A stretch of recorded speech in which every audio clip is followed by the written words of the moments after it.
వలయాసని చెప్పి వేశాడో ఆ వ్యక్తి అన్ని ఏం చేశాడంటే యేసు పాదాల దగ్గర పడిపోయి, ప్రభా నేను పాపాత్ముడయ్యా, నన్ను విడిచిపెట్టి వెళ్ళిపో, నేను మంచోడు కాదు అని ప్రభు దగ్గర చెప్పాడు.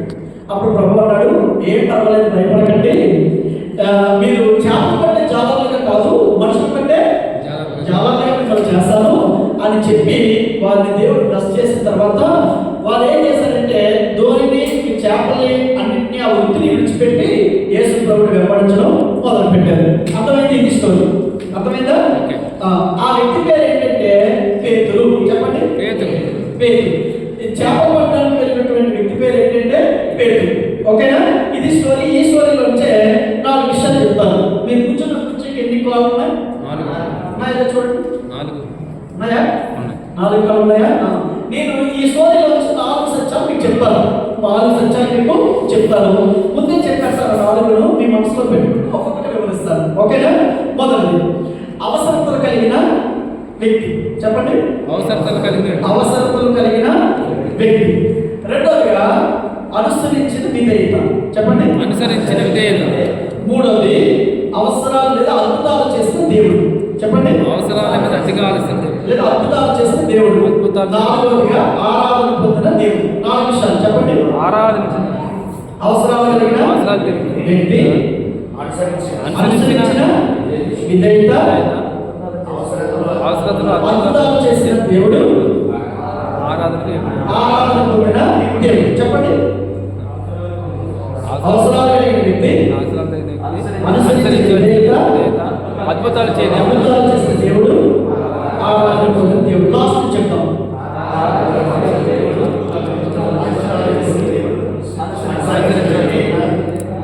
అద్భుతాలు చేయని దేవుడు.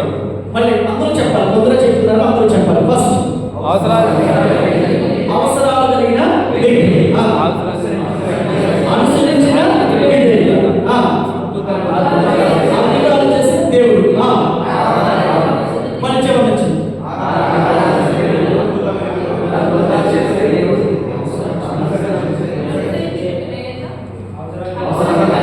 మీరు కైకేమని చెప్పట్లేదు, చాలా ఫాస్ట్గా చెప్పాలి అందరూ కూడా. ఓకేనా? ఫస్ట్ అవసరాలు వ్యక్తి, అద్భుతాలు చేసే దేవుడు. Right, very good.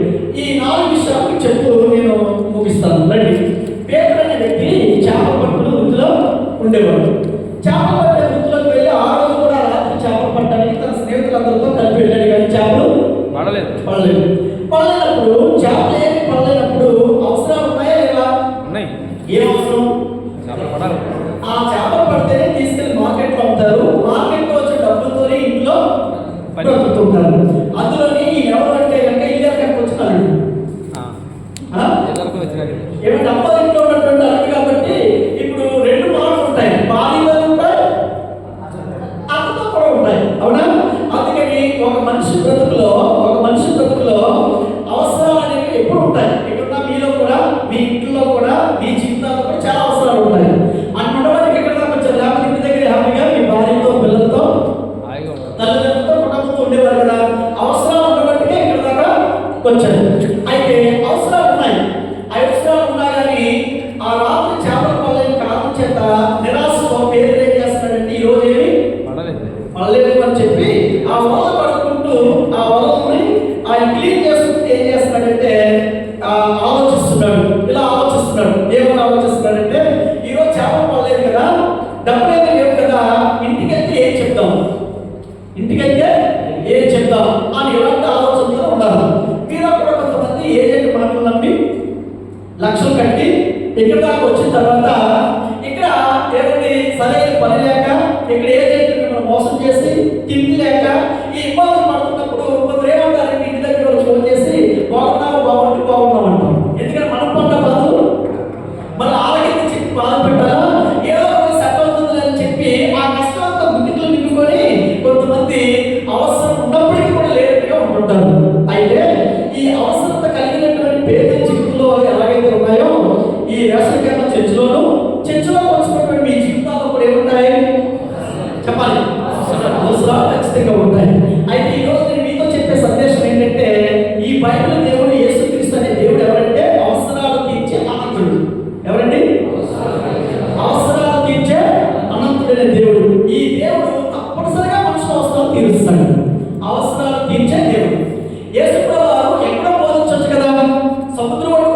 బోధిస్తున్నాడు అంటే, ఏ అక్కడతో అయితే ఈ వ్యక్తి ఉన్నాడో ఆ వ్యక్తి అవసరాలు తీర్చడానికి అక్కడికి వచ్చాడు. ఎక్కడికి? సముద్రం ఒడ్డుకి, సముద్రం తీరానికి ఆయన ఎందుకు వచ్చాడంటే, దేవాలయంలో బోధించవచ్చు, కొండల మీద బోధించవచ్చు, పర్వతాల మీద బోధించవచ్చు. సముద్రం ఒడ్డుకి ఎందుకు వచ్చాడంటే, ఈ అవసరం కలిగినటువంటి వ్యక్తి గురించి దేవుడికి ముందే తెలుసు. ఎవరికి తెలుసు? దేవుడికి ముందే తెలుసు. అందుకే ఈ ఒడ్డు దగ్గరికి వచ్చాడు. రాగానే ప్రజలందరూ కూడా రోగాలతో సమస్యలతో ఉన్న వాళ్ళందరూ ఆయన దగ్గరికి వచ్చి ఆయన మీద పడుతుంటే ఆయన ఏమన్నాడంటే, బాబు నీ దోణిలోకి నన్ను ఎక్కించుకోవా అన్నాడు. అనగా ఆయన ఏమన్నాడు? సరే అని ఎక్కించుకున్నాడు. చిరాకు పడలేదు. రాత్రంతా చేపలు పట్టాను కానీ దొరకలేదని బాధ పడి నా నా సొంత నువ్వేటయ్యా అని వేసుకున్న వాళ్ళు వదిలేదు. తర్వాత రాత్రంతా చేపలు పడకపోయినా ఇప్పుడు ఏమీ లేకపోయినా ఇంటికి వెళ్తే ఏమనుకుంటారు టెన్షన్ లో ఉన్నాడు. ఇంట్లో ఉండి కూడా ప్రభువుని చేర్చుకోమంటే ఏం చేశాడు? దోణిలోనికి చేర్చుకున్నాడు. కొన్నిసార్లు మీ దగ్గరికి వచ్చి సువార్త చెప్తే మీరు ఏమంటారంటే, అన్ని బాగుంటే నమ్ముతారు కానీ ఇప్పుడు నేను బాగలేదు, నేను ఫుల్ టెన్షన్ తో ఉన్నాను, నా బుర్రే పనిచేయట్లేదు, అందుకే నేను దేని మీద దృష్టి పెట్టలేకపోతున్నానని. మీరు దేని మీద దృష్టి పెట్టకపోయినా పర్వాలేదు కానీ నిన్ను సృష్టించిన సృష్టికర్త మీద దృష్టి పెట్టి నీకున్న సమస్యలోనే అవసరాలుగా సృష్టికర్త నీ గుండెలో తెచ్చుకుంటే ఆయన నీ ప్రాబ్లం సాల్వ్ చేస్తాడు. ఆయన నీ ప్రాబ్లం ఏం చేస్తాడు? సాల్వ్ చేస్తాడు. అందుకని బుర్ర పని చేయకపోయినా సమస్యలతో సతమతం అవుతున్నా అవసరాలు చాలా నీకున్నా నువ్వు చేయవలసిన పనులు ఏంటంటే ఈ దేవుణ్ణి నీ గుండెల్లోనికి ఏం చేయాలి? చేర్చుకో, ఆహ్వానించాలి. ఇప్పుడు పేతురు కూడా గొడవ కడుపుకుంటున్నాడు. ఈ రోజు ఏమీ లేవన్న నిరాశ అవుతుంది. ఇంటికెళ్తే ఏం చెప్పాలన్న సమస్య అవుతుంది. అన్ని సమస్యలకు కూడా చిరాకు పడకుండా యేసుప్రభువు ఏం చేశాడు? ఎక్కించుకున్నాడా? ఇది అనుసరించిన విధేయతలో ఆయన చేసిన మొదటి పని ఏంటంటే యేసుప్రభుని చెప్పాలి, అనుసరించడం, ఎక్కించుకున్న తర్వాత ప్రజల మీద వస్తుంటే ప్రభు అన్నాడు కొంచెం లోతుగా నడిపించాడు. ఏమన్నాడు అంటే, నువ్వు ఎక్కడున్నావు అక్కడ ఆగదు, కొంచెం లోతుగా నడువు అని చెప్పాడు. చెప్పగానే ఏం చేశాడు? లోతుకి నడిపించాడు. విధేయత చూపించాడా? విధేయత చూపించాడు. అవసరాలు చాలా ఉన్నాయి ఆయనకి, కానీ విధేయత చూపించే విషయంలో మాత్రం వెనకబడకుండా విధేయత చూపించి లోబడ్డాడు. లోబడిన తర్వాత ప్రభువు తెలుసు కదా, ఈయనకి ఏం అవసరం ఉందో తెలుసు, ఈయనకి ఏం లోటు ఉందో తెలుసు, ఈయన బయటకు భౌతికంగా ఏం కావాలో తెలుసు, అంతరంగంలో ఏ ఆలోచన ఉన్నాయో కూడా దేవుడికి తెలుసు. మనుషులు పైరూపమే చూస్తారు, కానీ నేను ప్రకటిస్తున్న యేసు ప్రభువు అంతరంగాలు చూసే దేవుడు. నువ్వు బయటికి ఎలా కనబడుతున్నావు కానీ లోపల ఏముందో అన్నది మనుషులకి తెలియదు. కానీ దేవుడు మాత్రం నీ గుండెల్లో ఏముందో, నీ అంతరంగంలో ఏముందో, నువ్వు ఏ అవసరం కలిగి ఉన్నావో, నీ ఆందోళన ఏముందో అన్ని ఆయనకి తెలుసు. ఆ తెలిసిన దేవుడు ఏమన్నాడంటే, పేతురు, సీమోను, నీ వల తీసి ఇప్పుడు పట్టుకోలయ్య అన్నాడు. ఎవరు? యేసుప్రభువు. దేవుడు ఎప్పుడు కారణం లేకుండా ఏ మాట చెప్పడు. ఏదైనా మాట చెప్పాడంటే నీ మేలు వరకే చెప్పాడు, అది నీ మేలు వరకే చెప్పాడు. అనగానే ఆయన ఏమన్నాడంటే చేపలు పట్టడంలో నిష్ఠగలవాడు, బాగా తెలుసుకున్నాడు. ఎవరు? పేతురు. అయితే పేతురు ఏమన్నాడంటే, చేపలు రాత్రులే పడతాయి కాబట్టి మీరు రాత్రంతా ప్రయాసపడ్డాను ఎరుడువాడా, కానీ ఆయన అంటూ సరే నువ్వు చెప్పావు కాబట్టి నీ మాట గౌరవించి నేను ఏం చేస్తాను? వాళ్ళు వేస్తామని చెప్పి విధేయత చూపించాడు. పర్వాలేదు తెలుసు, ఆ టైం సరైన టైం కాదని ఆయనకు తెలుసు. అప్పటికే చాలా సంవత్సరాలుగా ఆయన సముద్రం మీద జీవం చేస్తున్నాడు కాబట్టి ఆయనకి అన్ని పరిస్థితులు తెలుసు. కానీ ఆయన చెప్తున్న మాటలు లోపడాలని ఏం చేశాడు? ఆయన వల వేయడం మొదలు పెట్టాడు, విధేయత చూపడం మొదలు పెట్టాడు. నేను మిమ్మల్ని ఇలా అడుగుతున్నాను, నీ పరిస్థితులు ఏమి మారలేదు, అంత గందరగోళంగా ఉన్నాయి, ఏం చేయాలో అర్థం కావట్లేదు. నీ ఫ్యామిలీని బట్టి, నీ కుటుంబాన్ని బట్టి, నీ పనిని బట్టి, నీకున్న సమస్యను బట్టి నువ్వు సతమతం అవుతున్నావు. అయితే ఈ అన్ని పరిస్థితుల్లో కూడా దేవుడిని చేర్చుకొని ఆయన నీతో ఏం చెప్తా పరిచే ప్రాబ్లమ్స్ అన్నిటికీ సొల్యూషన్ దొరుకుతుంది. నువ్వు చేయగలిగిన పనుల్లో ఒకటే, ప్రాబ్లం ఎప్పుడు మార్చలేవు. ప్రాబ్లం మార్చే దేవుడు ఏం చెప్తాడో దానికి నువ్వు విధేయత చూపించడం చేసే పని ఒకటే. విధేయత చూపిస్తే ఆయన చూస్తాడు. అందుకే అంటే పేతురు అప్పటికే ఉతికి అన్ని మంటలు పెట్టుకున్న వల మళ్ళీ ఏం చేశాడు? ఆయన వేయడం ప్రారంభించాడు. వల వేయగానే ఏం జరిగింది? విస్తారమైన చేపలు పట్ట మొదలు పెట్టింది. నువ్వు దేవుడికి లోబడితే అద్భుతాలు చేయడం దేవుడు మొదలు పెడతాడు. అవసరం కలిగినాడు పేతురు, అనుసరించాడు విధేయత. ఇప్పుడు దేవుడు ఏం చేయడం మొదలెట్టాడు? అద్భుతాలు చేయడం మొదలు పెట్టాడు. ఏం అద్భుతం చేశాడు? విస్తారమైన చేపలు పట్టడం మొదలు పెట్టాడు. స్పష్టంగా దైవజనుడు ఈ భాగాన్ని వివరిస్తూ ఆయన మాట చెప్పాడు. ఏం చెప్పాడంటే, రాత్రంతా పేతురు ఏ వరకు పట్టుకుని వెళ్ళాడు? ఆ సముద్రం మీదకి ఏ వరకు పట్టుకుని వెళ్ళాడు? ఇప్పుడు ఏ వల వేసాడో అదే వల పట్టుకుని వెళ్ళాడు. ఏ దోణ వేసుకుని వెళ్ళాడు? ఇప్పుడు ఏ దోణలో ఆ దోణ వేసుకుని వెళ్ళాడు. అవునా? అదే వల అదే దోణ. సముద్రం మారలేదు. అదే సముద్రం అదే సముద్రం అదే దోణ అదే వల, అన్ని సేమే. మరి రాత్రి లేని చేపలు పగల వచ్చాయి. మీకు చెప్తాను కదండి, ఆయన చెప్పిన ఆలోచన చెప్తాను. ఆయన ఏమన్నాడంటే, 2 పనులు దేవుడు చేసి ఉంటాడండి. అప్పటి వరకు అందులో చేపలు లేవు. అక్కడ చేపలు లేకుంటే ఒకటే పనులు చేపలు లేవు. మరి లేని చేపలు ఎంత విస్తారంగా ఎక్కడి నుంచి వచ్చాయంటే, ఆదికాండం 1వ అధ్యాయంలో జలంలో చేపలు పుట్టించుకోవడం, జలచరులు కలుగుగా పలికిపడేవాడు దేవుడే. అందుకు శూన్యమే ఉంది, అక్కడ ఏమీ లేదు. అక్కడ లేని జలాలలో ఆయన అప్పటికప్పుడే పుట్టించగలిగినటువంటి దేవుడు. ఇది ఒక ఆలోచన. రెండో ఆలోచన ఏమన్నాడంటే, అది ఒక కాకినాడ బీచ్ అనుకోండి, వైజాగ్ బీచ్ ఉన్న చేపలు చెప్పాడంట, మా పేరు వలేసాను టైంకి ఈ విశాఖపట్నం బీచ్ ఉన్న చేపలారా మీరందరూ కాకినాడకి వచ్చి ఆ ఒళ్ళో పడని చెప్పుకుంటాడంట. అంటే యోనా గ్రంథంలో యోనాని అడవులోంచి పడిస్తుంటే తిమింగలం వచ్చి ఏం చేసింది? మింగింది కదా. ఎక్కడో ఉన్న తిమింగలాన్ని ఆయన పట్టుకోవడానికి ఎలా వచ్చి కాస్తుందో, ఎక్కడో ఉన్న తిమింగలం, అలాగే దేవుడు ఎక్కడో ఉన్న చేపలు ఏం చేసి ఉండొచ్చు? దేవుడి అక్కడికి ఆజ్ఞాపించుండొచ్చు. అది స్పష్టంగా ఆలోచన. అంటే ఏమీ లేని చోట ఉన్నట్లుగా చేయడానికి దేవుడు ఏం చేశాడంటే, అప్పటికప్పుడే కలిగించుండొచ్చు, అప్పటికప్పుడే ఏమండి సృష్టించుండొచ్చు, లేదా అప్పటికి ఎక్కడో ఉన్నటువంటి చేపలు ఆ పైకి ఎక్కడికైనా రప్పించుండొచ్చు. ఈ చర్చ అవసరాలు కానీ మీ అవసరాలు కానీ దేవుడు తీర్చాలనుకుంటే ఆయన అద్భుతం చేస్తే చాలు, పరిస్థితులన్నీ మారిపోతాయి. ఆయన అద్భుతాలు చేస్తే అంత ఆశ్చర్యంగా ఉంటుంది. దేవుడు ఎప్పుడు కూడా నీ అవసరాలు తీర్చడానికి 3 వాడుకొని నీకు అద్భుతాలు చేస్తాడు. 3 వాడుకొని నీకు అద్భుతాలు చేస్తాడు. నీకు అవసరం ఉన్న మాట నిజం. అయితే నీ అవసరాలు తీర్చడానికి దేవుడు ఏం చేస్తాడంటే 3 వాడుకుంటాడు. వీటిని 3 వాడుకుంటాడు. నెంబర్ 1, సృష్టిని వాడుకొని ఆయన అవసరాలు తీరుస్తాడు. దేని వాడుకొని? దీన్ని ప్రకృతి అంటాం. ప్రకృతిని వాడుకొని ఏం చేస్తాడంటే దేవుడు నీ అవసరాలు తీరుస్తాడు. ఏలియాకి ఆకలేస్తుంది, ఏలియా అవసరాలు ఉన్నాడు. ఆయన అవసరాలు తీర్చడానికి దేవుడు దేని వాడుకున్నాడు? కాకి వాడుకొని ఆయన కావాల్సిన ఉదయకాల ఆహారం, సాయంకాల ఆహారం దేవుడు ఇస్తూ వచ్చాడు. ఈ చర్చ ప్రారంభించిన 2 సంవత్సరాల్లో, ఫిబ్రవరి వస్తే 2 కంప్లీట్ అవుతాయి. ఈ 2 సంవత్సరాల్లో దేవుడు తన అవసరాలు, ఈ మందిరానికి సంఘానికి కావాల్సిన అవసరాలు తీరుస్తూ వచ్చాడు. ఏ రోజు కూడా దేవుడు అవసరాల మధ్యలో దీన్ని విడిచిపెట్టలేదు, అవసరాలు తీరుస్తూ వచ్చాడు. ఈ అవసరాలు ఎలా తీర్చాడు అంటే కనుక ఎవరినో వాడుకున్నాడు దేవుడు, వాడుకుని దీని అవసరాలు తీరుస్తూ వచ్చాడు. అందుకని దేవుడు మన అవసరాలు తీర్చేటప్పుడు దేని వాడుకుంటాడంటే ప్రకృతిని వాడుకున్న అవసరాలు తీరుస్తాడు. రెండోదిగా వ్యక్తులు వాడుకున్న అవసరాలు తీరుస్తాడు. ఎవరు వాడుకొని? వ్యక్తులు వాడుకున్న అవసరాలు తీరుస్తాడు. ఏ వ్యక్తులు వాడుకున్నాడు? అదే ఏరియా జీవితంలో కాదు చేత ఆఫీసిన తర్వాత సారవతే విధవరాలను వ్యక్తిని దేవుడు నిలబెట్టుకొని ఆ వ్యక్తిని బట్టి ఏరియాని పోషించడం మొదలు పెట్టాడు.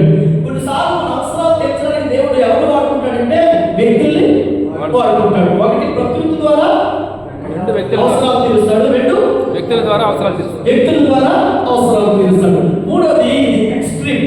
ఇది చాలా విచిత్రంగా ఉంటుంది. దేవుడు దీన్ని కూడా వాడతాడు.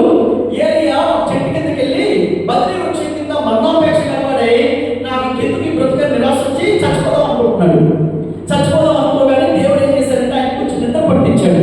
ఇలాగ ఎక్కువ ఆలోచిస్తే ఇప్పటికీ కూడా మెంటల్ గా సఫర్ అయ్యే వాళ్ళని డాక్టర్లు ఏం చేస్తారంటే మాత్రలు ఇచ్చి నిద్ర పెడతారు. దేవుడు కూడా ఆ రోజు ఏలియాకి ఏం చేశాడంటే కొంచెం కొత్త నిద్ర కలిగజేశాడు.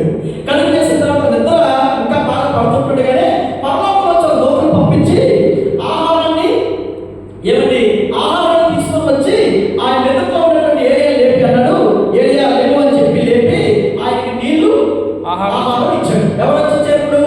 దేవదూతలు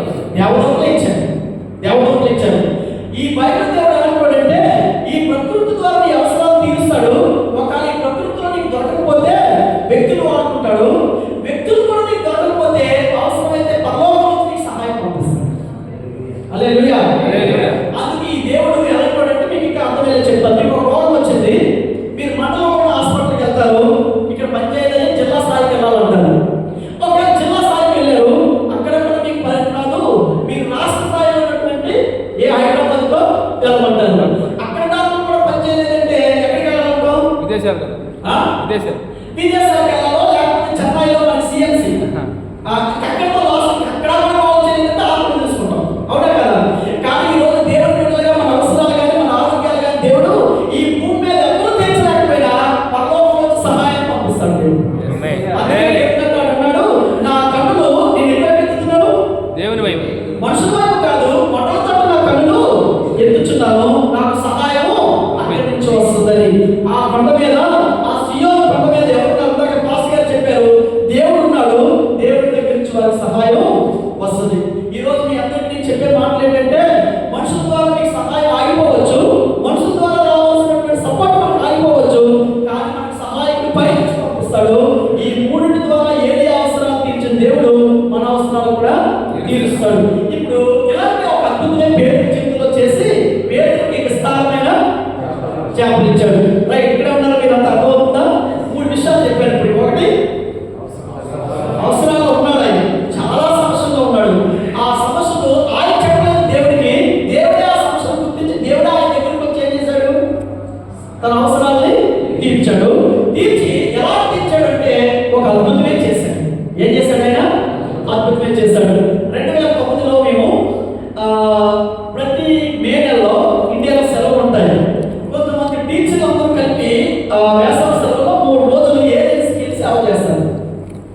అప్పుడు మమ్మల్ని ఏమన్నారంటే, ఆ టీచర్లు అంతా మేము 5 మంది ఉన్నామండి, ఇంకొక 25 మంది మాకు కావాలి, అందరూ కలిపి ఏజెన్సీ ప్రాంతాల్లో 3 రోజులు సువార్త ప్రకటిద్దామంటే, మా వైపు పాడేరు, సీలేరు అలాంటి ఏజెన్సీ ఉంటాయి.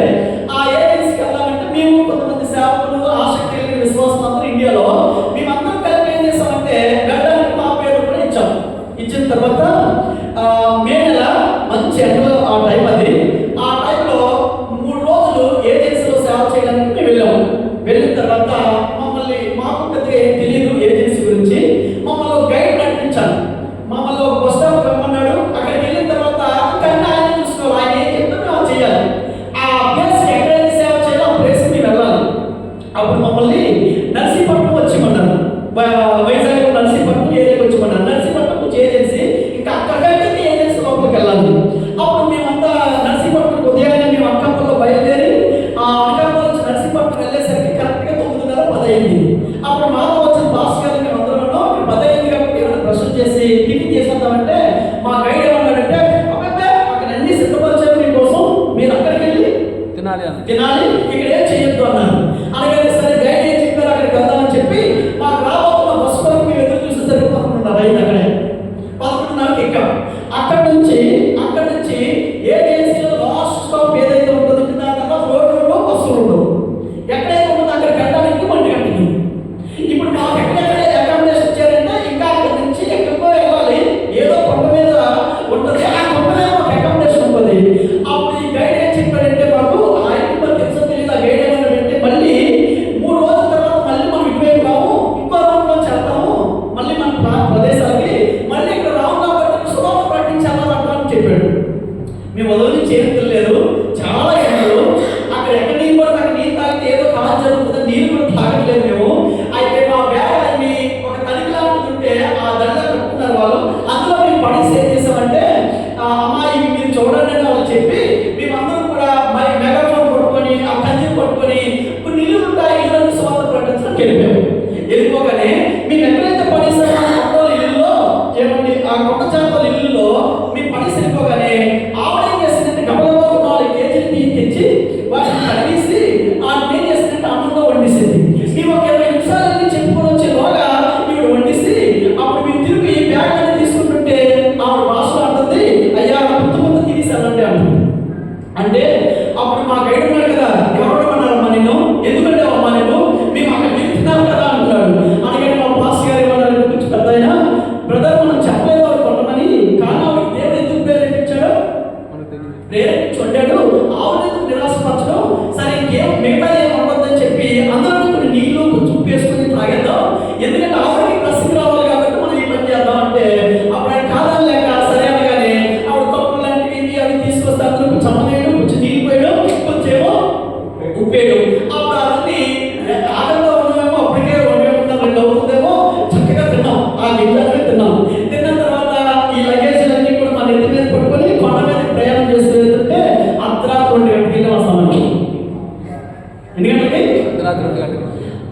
మాకు ఆ భయమవుతుందని మాకు తెలియదు, మా గైడ్కి కూడా తెలియదు, కానీ దేవుడికి తెలుసు ఈ మార్గ మధ్యలో మేము ఎక్కడ అలసిపోతామేమని, ఈ మార్గ మధ్యలో తినడానికి కూడా ఏముండదని ఆవిడ దేవుడు ప్రేరేపించి మా అవసరాలు తీర్చడానికి దేవుడు ఆవిడ వాడుకున్నాడు. ఈ బైబిల్ దేవుడు అరణ్యంలో కూడా సెలయేరు పుట్టించేవాడని, ఎడారిలో కూడా దీనికుండా పుట్టించేవాడని బైబిల్లో ఉన్న మాటల ప్రకారం మాకు తెలియని చోట మీ వెలగని మనుషుల మధ్య ఆవిడెవరో మాకు తెలియదు, కానీ ఇంతమందికి ఆవిడ ఆ గింజాన్ని పెట్టడానికి కూడా ఆవిడ ప్రేరేపించాడంటే దేవుడు చెప్తేనే కదా జరుగుతుంది ఇవన్నీ. ఈ బైబిల్ దేవుడు చెందుకు నేను ఇంత గట్టిగా చెప్తాను, ఎందుకు ఈ దేవుడు నమ్మని చెప్తాను, ఈ విధేయత చూపించమని ఎందుకు చెప్తారో తెలుసా? ఈ దేవుడు మనం మర్చిపోయే దేవుడు కాదు. ఎక్కడైనా కానీ మన అవసరాలు తీర్చడానికి ఆయన అద్భుతాలు చేస్తూనే ఉంటాడు. ఈ రోజు నువ్వు నమ్మితే, నువ్వు విశ్వసిస్తే, నీ గుండెల్లో ఆయన చేర్చుకోగలిగితే ఆ బైబిల్ దేవుడు ఎలాంటి దేవుడు అంటే నిన్ను మర్చిపోయే దేవుడు కాదు. నీ అవసరాలన్నీ తీర్చడానికి ఆయన ఏ అద్భుతమైనా చేసే దేవుడు. 3 విషయాలు చెప్పాను. నెంబర్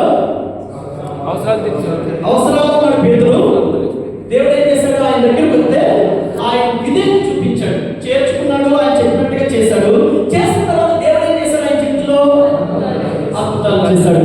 పాస్టర్ గారు అలాగే వినోద్, ఇక్కడ లెక్కలన్నీ చూస్తున్న మీరు దేనికి ఆందోళన చెందవలసిన అవసరం లేదు. దీన్ని ప్రారంభించిన దేవుడు దీన్ని పోషిస్తాడు, దీని అవసరాలు తీరుస్తాడు. దాని గురించి మనం ఏం వరి అవ్వాల్సిన అవసరం లేదు. దేవుడు ఇక్కడ ఉన్నటువంటి ప్రకృతిని వాడుతూ తీర్చగలడు, ఇక్కడున్న వ్యక్తులు వాడుతూ తీర్చగలడు. ఒకవేళ వ్యక్తులు కావాలంటే స్పెషల్ ఇన్విటేషన్ మనకి దేవుడు పంపించి, స్పెషల్ దేవుడు ఫండ్ను మనకు పంపించి మన అవసరాలు దేవుడు తీర్చగలుగుతాడు. నాకు ఇప్పటికీ విచిత్రం ఏంటంటే 6 లక్షల కాలంలో ఇశ్రాయేల్ ప్రజల్ని 40 సంవత్సరాల పాటు ఆకాశం నుంచి పంపించే కదా పోషించాడు. అవునా కదా? ఆనాడున్న దేవుడే ఈనాడు ఉన్నాడు కనుక సేవ పెడుతున్నప్పుడు, సేవ చేస్తున్నప్పుడు నిరాశపడద్దు, ఏమవుతుందని ఆందోళన చెందొద్దు. ఎందుకంటే మన అవసరాలు తీర్చే దేవుడు అనంతుడు. మన అవసరం చెందదే కానీ దాన్ని తీర్చే దేవుడు చాలా గొప్పవాడు కనుక ఇది మనం అర్థం చేసుకోవాలి. ఇప్పుడు పేతురు వలలెండా చేపలు పడ్డాయి, లాగలేకపోతున్నాడు. బయట ఉన్న వాళ్ళు కూడా పిలిచాడు, వాళ్ళందరూ కూడా ఏమయ్యారు? ఇప్పుడు చేపలు ధోని నిండా నింపుకున్నారు. నింపుకున్నాక పేతురు రియాక్షన్ ఎలా ఉండాలి? ఆనందంకి అంత పట్టుకుని ఉండాలి. అబ్బాయి ఎంత మంచి పని జరిగింది, ప్రభా ప్రతిరోజు ఉదయాన్నే వచ్చి నా ధోనికి కాలు పెట్టుకుని వెళ్ళిపోతాండి అని చెప్పాలి. లేదా ఈ చేపలని తీసుకెళ్లి మార్కెట్లో అమ్మి వచ్చిన డబ్బుల్లో 10% తీసుకొచ్చి ఇవ్వాలి. ఈ పనులన్నీ చేయలేదు కానీ ఆయన వచ్చి ఏమన్నాడు చదవండి. ఆయన వచ్చి ఏం చేశాడు చదవండి. 5వ అధ్యాయం 8వ వచనం. ఏది చూసి ఆ చేపలు చూసి, ఆ చేపల వాసన చూసి, ఆ అద్భుతాన్ని చూసి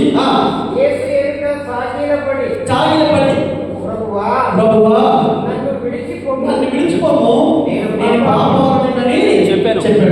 పేతురుకి అర్థమైన విషయం ఏంటంటే నన్ను ఇన్నిసార్లు ప్రేమించినటువంటి దేవుడిని నేను కాదన్నాను. ఈ మాట అనడానికి ముందు పేతురు దగ్గరికి దేవుడు ఒకసారి వెళ్ళాడు. పేతురు దానికంటే ముందు ఆ సహోదరుడు ఆంధ్రయ్య ఏం చేశాడంటే నేను ప్రభుని చూసాను, నువ్వు కూడా రా చెప్పి ప్రభు దగ్గరికి తీసుకెళ్ళాడు. తీసుకెళ్ళగానే ప్రభు ఏమన్నాడంటే, పేతురు నువ్వు కేపావయ్యా, నువ్వు వెళ్ళిలా నువ్వు రాయిలా మార్చేస్తాను నేను దేవుడు అక్కడే చెప్పాడు. చెప్పినప్పుడు దేవుడు నాతో మాట్లాడాడు, సేవకు రమ్మన్నాడు, నన్ను రాయిగా చేస్తానని ఉండాలి ప్రభుతో లేడు. లేకపోతే ఏం చేశాడు? మళ్ళీ చేపలు పట్టడానికి వెళ్ళాడు. రెండో టైము తన అత్తకి బాగోలేదు. బాగోకపోతే యేసుప్రభు వారి ఇంటికి వెళ్ళి పరామర్శించి తన అత్తని బాగు చేశాడు. బాగు చేసిన తర్వాత అదే దేవుడు సేవకు పిలిచాడు, నా అత్తను వచ్చి బాగు చేశాడు. ఇంత గొప్ప దేవుడు కదా, ఈతో అత్తను వెళ్ళాడా? వెళ్ళలేదు. మళ్ళీ తన చేపలకే వెళ్ళాడు. 3వసారి వెళ్ళి చేప పడుతున్నప్పుడు మనుషుల దగ్గరికి వెళ్ళి మిమ్మల్ని మనుషులు పట్టే చాలా చేస్తాను రమ్మన్నప్పుడు వచ్చాడు. కానీ మళ్ళీ స్థిరపడకుండా ఏం చేశాడు? ఆయన మళ్ళీ వెనక్కి వెళ్ళిపోయాడు. ఇది 4వ తప్ప. ఈ 4వ తప్ప ప్రభు చేసిన అద్భుతాన్ని చూసి ఏమన్నాడంటే, నేను ఇన్నిసార్లు నీ దగ్గరికి వచ్చి వెనకాల్సిన చేస్తున్నా, నేను నీ దగ్గరికి వచ్చి మళ్ళీ వెనక్కి వైపు చూస్తున్నా, నా సంపద కొరకు, నా యొక్క స్వలాభం కొరకు నేను వెనక్కి వెళ్ళిపోతున్నా. నువ్వేంటయ్యా నన్ను ప్రేమిస్తూనే నా దగ్గరికి వస్తున్నావు. నేను ఎంత కావాలనుకున్నా నన్ను నువ్వు ప్రేమిస్తూనే ఉంటున్నావు. నేను ఎంత వెనక్కి దిగుదామన్నా నువ్వు నా వెంట పడుతూనే ఉన్నావు. నీ ప్రేమ అమోఘం, నీ చాలి ఎనలేనిది, నీ ప్రేమను నేను తట్టుకోలేకపోతున్నాను. నేను పాపాత్ముని, ఎన్నోసార్లు నమ్మకద్రోహం నీకు చేసి నువ్వు పిలిచినా నీ మాట పెడచేయడం కంటే వెనక్కి వెళ్ళిపోతున్నా. నువ్వు నన్ను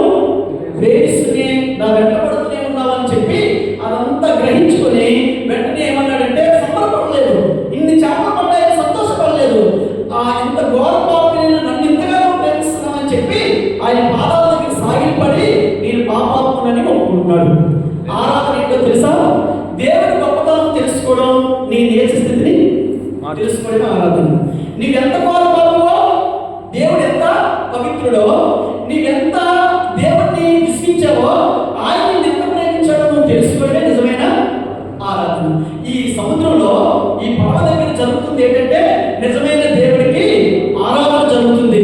ఏం ఆరాధన జరుగుతుందంటే, దేవా నేను పాపాత్ముని, కానీ నువ్వు నన్ను ప్రేమిస్తూనే ఉన్నావు. ఈ బైబిల్ దేవుడు మళ్ళీ చెప్తున్నాను, నిన్ను ప్రేమిస్తాడు. నువ్వెంత విసిగించినా, నువ్వెంత కాదన్నా, ఎన్నోసార్లు పాస్ గారు ఫోన్ చేసినా కట్ చేసేసిన, ఫోన్ ఎత్తకుండా తర్వాత ఏదో సత్మానం చెప్పినా, నువ్వు చాలా దొంగ వేషాలు వేసినా, నువ్వు చాలా అబద్ధాలు ఆడినా, ఈ దేవుడిని ప్రేమిస్తూనే ఉంటాడు, నీ వెంటబడుతూనే ఉంటాడు. అందుకే ఈ పాట అంటే నాకు ఎప్పుడు ఇష్టమే. ఏంటంటే నేనంటే నీకెందుకో ఈ ప్రేమ, నా ఊసే నీకెందుకో. అందులో ఒక చరణం ఉంటుంది. ఏంటి ఆ చరణం అంటే, ఏమండి, ప్రార్థించకపోయినా పలకరిస్తూ ఉంటావు, మాట వినకపోయినా కలవరిస్తూ ఉంటావు, ప్రార్థించకపోయినా పలకరిస్తూ ఉంటావు, మాట వినకపోయినా కలవరిస్తూ ఉంటావు, ఎందుకింత ప్రేమ నాపై యేసయ్యా. నువ్వు ప్రార్థించకపోయినా, నువ్వు దేవుని విస్మరించినా, కొంతమంది ఉంటుంటారు ఇండియా వాళ్ళమ్మ రారా చర్చికి రారా అన్న మాట వినకుండా విస్మరించి వచ్చినట్టుంటారు. కానీ ఇక్కడికి వచ్చినా కానీ దేవుడిని కలుస్తున్నాడంటే, ఇక్కడికి వచ్చినా తన స్వరాన్ని వినిపిస్తున్నాడంటే, ఎక్కడికి వచ్చినా తన సేవకుని దగ్గరికి వచ్చి కలుపుతున్నాడంటే, నువ్వంటే దేవుడికి ఇష్టం. నువ్వు వద్దనుకుంటున్నావు, కానీ ఆయన నిన్ను కావాలనుకుంటున్నాడు. నువ్వు మాట వినట్లేదు, కానీ దేవుడు నీ దగ్గరికి వస్తున్నాడు. పేదల దగ్గరికి కూడా చాలా పర్యాలు దేవుడు వచ్చాడు, కానీ పేదలు వినకుండా వెళ్ళిపోతున్నాడు. కానీ దేవుడు ఇప్పుడు సరిగా దర్శించేసరికి పేదలకు వచ్చిన భావజాలం ఏంటంటే, నేను పాపాత్మను ప్రభువా, నన్ను విడిచిపోని ప్రభు పాదాల దగ్గర పడి అక్కడి నుంచి ప్రభు ఏం చేశాడంటే వెంబడించడం మొదలు పెట్టాడు. ఈ రోజు మేము కూడా ఇప్పటికే ఎన్నోసార్లు విన్నావు, వదిలేసావు, లోకంలోకి వెళ్ళావు, త్రాగులోకి వెళ్ళావు, ఇష్టం వచ్చినట్టు తిరిగావు. ఇప్పుడైనా నువ్వు దేవుడి వైపు తిరిగితే, దేవుడి పాదాల దగ్గర పడితే నిన్ను దేవుడు స్థిరపరుస్తాడు, దేవుడు నిన్ను బలపరుస్తాడు. అందుకే నీ జీవితంలో దేవుడు నిన్ను అద్భుతాలు చేస్తూ నిన్ను వెంబడిస్తూ నడిపిస్తున్నాడు. దేవుడు పేదల జీవితంలో అద్భుతాలు చేసి తన అవసరాలను తీర్చిన దేవుడే ఈ రోజు కూడా నీ అవసరాలు తీర్చి నడిపించాలని, ఈ సంఘం యొక్క అవసరాలు కూడా దేవుడు తీర్చి నడిపించాలని కోరుకుంటూ నా మాటలు ముగిస్తున్నాను. కళ్ళు మూద్దాం, ప్రార్థన చేద్దాం. లేచి పడదాం, కళ్ళు మూసుకుందాం, ప్రార్థన. ఏమీ లేని చోట దేవుడు విస్తారమైన చేపలు ఆశ్రయించాడు. ప్రియుడా, సహోదరుడా, నీ జీవితంలో కూడా దేవుడు ఏమీ లేదనుకుంటున్నావా? అంతా అయిపోయింది అనుకుంటున్నావా? నీ జీవితంలోనే దేవుడు గొప్ప కార్యం చేయగాక, నీ జీవితంలోనే ఒక అద్భుతం దేవుడు జరిగించగాక. లేని చోటే ఉన్నట్టుగా చేసిన దేవుడు, లేదు ఉన్నట్టుగా పిలిచిన దేవుడు నీ జీవితంలో ఉన్న సమస్యలన్నిటికీ పరిష్కారం దేవుడు దయచేస్తాడు. నీ ఇంట్లో సమస్యల, నీ ఒంట్లో సమస్యల, నీ జాబ్లో సమస్యల, వీటన్నిటినీ అర్థం చేసుకుని అవసరాలు దేవుడు తీర్చగలడు, దేవుడు కార్యం చేస్తాడు. ప్రార్థన చేసుకోండి, మీ జీవితాలు దేవుడు ఆహ్వానించండి, ఆయన మిమ్మల్ని మీరు అప్పగించుకోండి. ఇప్పటికే చాలాసార్లు ఆయన మాట పక్కన పెట్టేవేమో, ఎక్కడి నుంచి ఆయన మాటకు లోబడి ముందుకు సాగుదాం, ప్రార్థన చేద్దాం. ప్రేమగల తండ్రి, నీకు వందనాలు. మీరు ఇచ్చి నీ మంచి సమయం కొరకు మిమ్మల్ని స్తుతిస్తున్నాం. పేతురుని ఒక అధిమ అపోస్తలుడిగా, గొప్ప అపోస్తలుడిగా ఆయన వాడుకున్నావు దేవా. అలా వాడబడకుండా తను కూడా ఎత్తుబలాలు ఎన్నో ఉన్నాయి. అలాంటి వ్యక్తి జీవితంలో ఎన్నో అద్భుతాలు చేసి ఆయన నిలబెట్టినట్టుగా ఇక్కడ మా సహోదరులందరినీ కూడా మీరు ఆ విధంగా ఆశీర్వదించి నిలబెట్టమని ప్రార్థిస్తున్నాం. ఈ సేవ యొక్క అవసరాలను తీర్చమని ప్రార్థిస్తున్నాం. మాకున్న సహాయం ధర్మాత్మ సహాయం కాదు నాయన, దానికంటే మించిన సహాయం మాకు ఉందని మరొకసారి మాతో మాట్లాడడానికి నీకు వందనాలు అయ్యా. మరి మీరు మా అవసరాలు తీర్చడానికి ఏదైనా వాడుకోగలిగిన దేవుడు. ఆ రోజు పేదల అవసరాలను తీర్చడానికి ఒక నీటిని వాడుకున్నావు, చేపలు వాడుకున్నావు దేవా, ప్రకృతిని వాడుకుని అద్భుతం చేసిన దేవుడివి. మా అవసరాలు కూడా తీర్చే విషయంలో వాళ్ళని నడిపించమని కోరుకుంటూ, మీ హస్తాలకు అప్పగించుకుంటూ ఈ సేవకుని బలపరచమని దేవ, సేవలో సహకరిస్తున్న కుటుంబాలను మీరు దీవించమని, నానాటికి సంఘాన్ని ఇంకా అభివృద్ధి చేసి ఆశీర్వదించమని, మీరే మహిమ పొందమని కోరుకుంటూ యేసు నామములో ప్రార్థన చేసి వేడుకుంటున్నాం పరమ తండ్రి. ఆమేన్.